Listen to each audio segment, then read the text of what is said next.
জানিস বোন, তোর জামাইবাবুকে না আমি ভাগ্য করে পেয়েছি। যেমন মনটা ভালো তেমনি স্বভাবও গোলাপ ফুলের মতো। গোলাপ ফুল না বল ধুতরা ফুল। ওসব ফালতু লেকচার দিস না তো, সব ছেলেদেরকে আমার চেনা আছে। তার মানে আমার বর খারাপ তুই প্রমাণ করতে পারবি? ঠিক আছে, তোকে কালকেই প্রমাণ করে দেবো।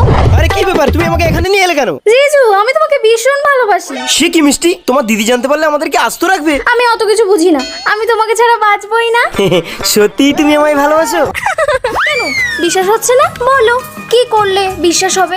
বিশ্বাস করতে পারি যদি তুমি তোমার টপার জিন্সটা খুলে দেখাতে পারো। এই কথা, বিকেলে আমার রুমে চলে আসো না, আমি সব খুলে দেখাবো। ও মিষ্টি, ও জিজু, ভিতরে এসো, আমি তোমার জন্য জামা খুলে দাঁড়িয়ে আছি। আমি এক্ষুনি যাচ্ছি।